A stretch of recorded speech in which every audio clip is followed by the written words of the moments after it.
Dears, welcome to R K classes. നമ്മൾ ഒരുപാട് വീഡിയോസിൽ നമ്മൾ ഇമ്പോർട്ടൻ്റ് ആയിട്ട് പഠിക്കേണ്ട വലിയ വലിയ ക്വസ്റ്റ്യൻ ആൻസേഴ്സ് ഒക്കെ പറഞ്ഞു.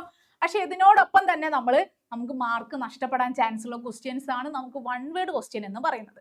1 മാർക്കിന് 2 മാർക്കിനൊക്കെ ചോദിക്കുന്ന ക്വസ്റ്റ്യൻസ് ആണ് ഇപ്പൊ നമ്മൾ ഈ വീഡിയോയിൽ ഡിസ്കസ് ചെയ്യുന്നത്. അപ്പൊ ഇവിടെ നമുക്ക് കുറച്ച് കവിതയിൽ നമുക്ക് എപ്പോഴും ക്വസ്റ്റ്യൻ പേപ്പറിൽ കവിതയുടെ വരികൾ നൽകുക അല്ലെ, എന്നിട്ടാണ് നമുക്ക് ക്വസ്റ്റ്യൻ തരുന്നത്. ചിലപ്പോൾ അങ്ങനെ അല്ലാതെയും നമുക്ക് ചോദ്യം വരാറുണ്ട്. അപ്പൊ ഇവിടെ നമുക്ക് നൽകിയിരിക്കുന്ന കവിത മനു നഹി മനു പുത്ര ഹേ യഹ് സാമിനെ ജിസ്കി കൽപ്പന കി ജീബ് മേ ബി ദാർ ഹോത്തി ഹേ. ഈ മനു നഹി എന്ന് പറയുന്ന വരികൾ കണ്ടാൽ തന്നെ നമുക്കറിയാം ആരെയാണ് പറയുന്നത്, മനുഷ്യനെ അല്ലെ. ഏതാണ് ആ കവിത? ആരാണ് മനുഷ്യനോട് സംസാരിക്കുന്നതായിട്ട് നമ്മൾ പഠിച്ച കവിത അല്ലെ, ചാന്ദ് ഓർ കവി എന്ന് പറയുന്ന കവിതയിൽ നിന്നാണ്. അപ്പൊ നമ്മുടെ ഫസ്റ്റ് ക്വസ്റ്റ്യനും ഇതാണ്, കവിതാംശ് കിസ് കവിത സെ ലിയാ ഗയാ ഹെ. ഈ കവിത ഏത് കവിതയിൽ നിന്നാണ് നൽകിയിരിക്കുന്നത്? ചാന്ദ് ഓർ കവി. ഏതാണ് ചാന്ദ് ഓർ കവി?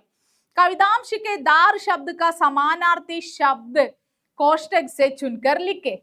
അല്ലെ, കവിതയിൽ നൽകിയിരിക്കുന്ന ദാർ എന്ന അർത്ഥം വരുന്ന വാക്ക് ഈ ബ്രാക്കറ്റിൽ നിന്ന് എടുത്തെഴുതാണ്. അപ്പൊ നമുക്കിവിടെ തൽവാർ, തേസ്, ബാണ്, റോസ് എന്നൊക്കെയുള്ള വേർഡാണ് നൽകിയിരിക്കുന്നത്. തേസ് മൂർച്ചയുള്ള എന്നാണ് ഇവിടെ ഉദ്ദേശിക്കുന്നത് വാക്കുകൊണ്ട്.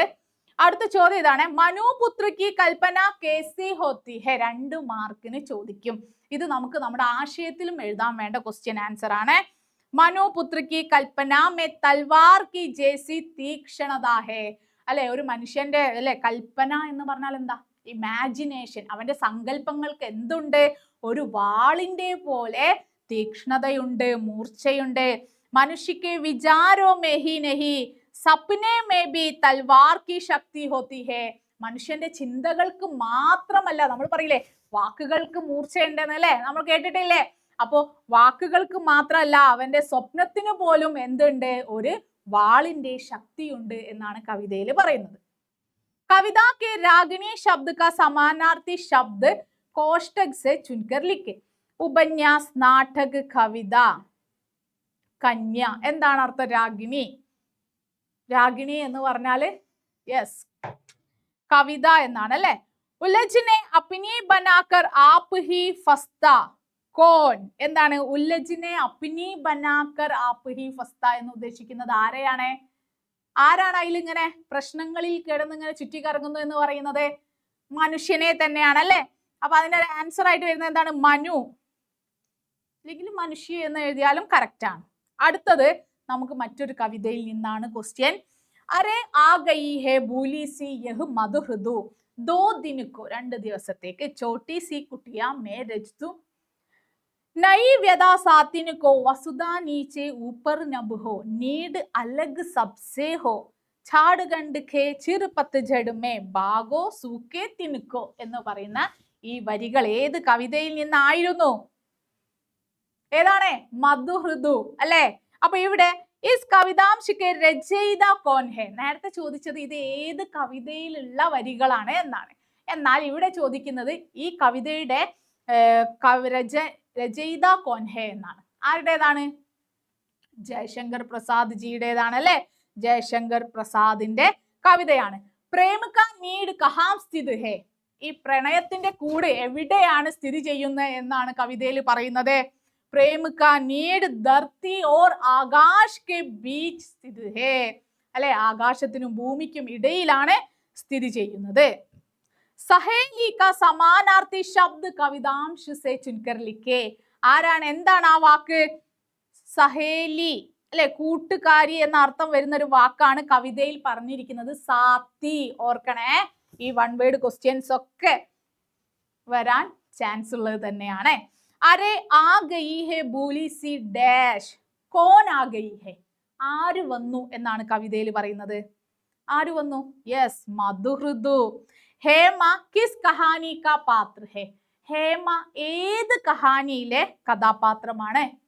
ഏത് കഹാനിയിലാണ്? യെസ്, ദുഃഖാണ്. നമുക്ക് മോഡൽ എക്സാമിന് തിരിച്ചു ചോദിച്ചിരുന്നു ഇതല്ല, അപരാധ് എന്നത് ഏത് വിധത്തിലുള്ള രചനയാണ് എന്ന്.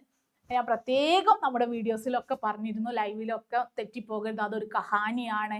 നമുക്ക് കുട്ടിക്കാലത്തെ കഥ ആയതുകൊണ്ട് തന്നെ നമുക്ക് ആത്മകഥ എന്നൊക്കെ നമുക്കൊരു ഫീല് വരും അല്ലെ, അല്ലെങ്കിൽ ഓർമ്മക്കുറിപ്പാണോ എന്നൊക്കെ തോന്നും. അല്ല, അതൊരു കഹാനിയാണ് എന്ന് പറഞ്ഞിരുന്നു. ചാന്ദ് ഓർ കവി കിസ്കി കവിത ഹേ?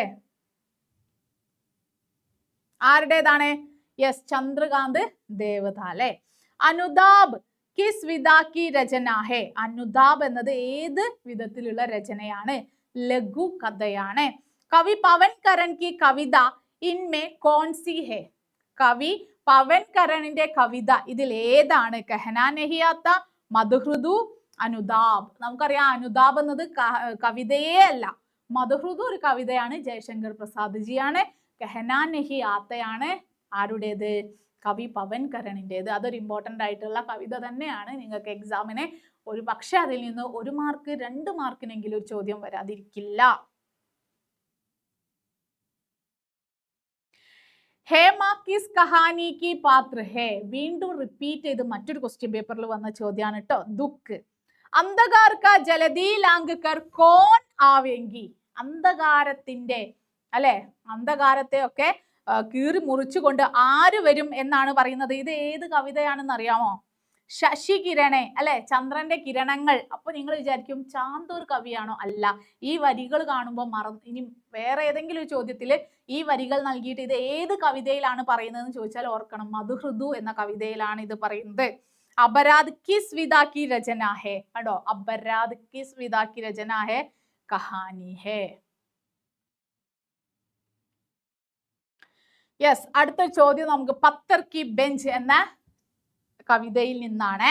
ജിസ് പർ അങ്കിത് ഹേ ആസു തഖാൻ വിശ്രാം ഓർ പ്രേമി കി സ്മൃതിയാം ഇസ് പത്തർ കി ബെഞ്ച് കെ ലിയേ ഭി ശുരു ഹോ സക്താ ഹേ കിസി ദിൻ ഹത്യാओं का സിൽസില. അപ്പൊ ഇവിടെ ഫസ്റ്റ് ക്വസ്റ്റ്യൻ ഇതാണ്, സിൽസില കാ സമാനാർത്ഥി ശബ്ദ് കോൺസാ ഹേ? സിൽസില എന്ന വേർഡിന്റെ അർത്ഥം വരുന്ന ഒരു വാക്ക് നമ്മുടെ ഈ ബ്രാക്കറ്റിൽ ഉണ്ട്. ഏതാണത്? ബീമാരി എന്ന് പറഞ്ഞാൽ നമുക്കറിയാം രോഗം എന്നാണ്. ഗരീബി എന്ന് പറഞ്ഞാൽ ദാരിദ്ര്യമാണ്.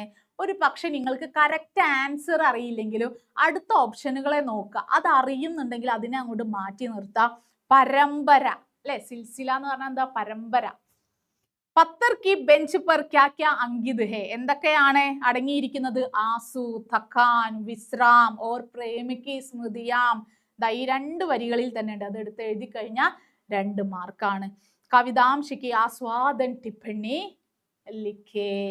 ആ കവിതയുടെ ആസ്വാദൻ ടിപ്പണി. നമുക്ക് ഇവിടെ ഒരുപാട് 1 വേർഡ് ക്വസ്റ്റ്യൻസ് നമ്മൾ ഡിസ്കസ് ചെയ്തു. അപ്പൊ നിങ്ങൾക്ക് മനസ്സിലായില്ല, ഒരുപാട് ക്വസ്റ്റ്യൻസ് റിപ്പീറ്റ് ചെയ്ത് വരുന്നതും കണ്ടില്ലേ നിങ്ങൾ അല്ലെ? ഇനി ഒരേ കവിതയിൽ നിന്ന് തന്നെ പല രീതിയിലുള്ള 1 വേർഡ് ക്വസ്റ്റ്യൻസ് കണ്ടു. അപ്പൊ കവിത വായിച്ച് മനസ്സിലായെങ്കിൽ മാത്രമേ നമുക്ക് ഇതേ അർത്ഥം വരുന്ന വാക്കുകൾ എടുത്തെഴുതാനും കറക്റ്റായിട്ട് ആൻസർ ചെയ്യാനും സാധിക്കുകയുള്ളൂ.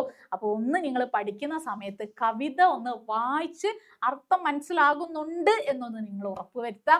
അതുകൂടാതെ എല്ലാ കവികളുടെയും പിന്നെ എല്ലാ കഹാനിയിലെയും നിബന്ധിലെയൊക്കെ ക്യാരക്ടറിന്റെ പേരും ഏതൊക്കെ കഹാനിയിൽ ഏതൊക്കെ ചാപ്റ്ററിൽ ഏതൊക്കെ ക്യാരക്ടറാണ് എന്ന കാര്യമൊക്കെ ഒന്ന് ശ്രദ്ധിക്കണം, നമുക്ക് 1 വേർഡ് ക്വസ്റ്റ്യൻ ആൻസർ അറ്റൻഡ് ചെയ്യണമെങ്കിൽ. അപ്പൊ അതൊന്ന് കുറച്ചൊന്ന് ശ്രദ്ധിച്ചൊന്ന് പഠിക്കുക. ഓക്കെ, അപ്പൊ നമുക്ക് 1 വേർഡ് ക്വസ്റ്റ്യൻ ആൻസർ എന്ന് പറയുന്നത് ഒട്ടും നമുക്ക് നഷ്ടപ്പെടുത്താൻ പറ്റാത്ത മാർക്ക് തന്നെയാണ്. കാരണം 4 മാർക്കിന്റെ ഒരു ചോദ്യം നിങ്ങൾ അറ്റൻഡ് ചെയ്താൽ 4ൽ 4 കിട്ടിയില്ലെങ്കിലും നിങ്ങൾക്ക് ഒരു 3ഓ 2ഓ മാർക്ക് എന്തായാലും കിട്ടും അല്ലെ, അത്യാവശ്യം പോയിന്റ്സ് ഉണ്ടെങ്കിൽ. പക്ഷെ 1 വേർഡ് ക്വസ്റ്റ്യൻ തെറ്റി കഴിഞ്ഞാൽ നമുക്ക് അതിൽ പിന്നെ ഒന്നും കിട്ടാനില്ല. അതുകൊണ്ട് തന്നെ 5 ക്വസ്റ്റ്യൻ്റെ ആൻസർ തെറ്റിയാൽ 5 മാർക്ക് അവിടെ നമുക്ക് നഷ്ടമായി. അപ്പൊ അതാണ് പറയുന്നത്, 1 വേർഡ് ക്വസ്റ്റ്യനും നമ്മൾ ഇമ്പോർട്ടൻസ് കൊടുത്ത് പഠിക്കണം. അപ്പൊ ഇതുപോലുള്ള വീഡിയോസുമായി നമുക്ക് കാണാം. അതിനു മുന്നേ നിങ്ങൾ വീഡിയോ ഷെയർ ചെയ്യുക, ലൈക്ക് ചെയ്യുക, നിങ്ങളുടെ ഫ്രണ്ട്സിനൊക്കെ ഒന്ന് ഷെയർ ചെയ്യുക. ഓക്കെ, അപ്പൊ നമുക്ക് വീണ്ടും ഇതുപോലെയുള്ള വീഡിയോസുമായി കാണാം. അതും നിങ്ങൾക്ക് ഉപകാരപ്പെടുന്ന എക്സാമിന് പ്രയോജനപ്പെടുന്ന വീഡിയോസുമായി തന്നെ നമുക്ക് കാണാം. Okay, by.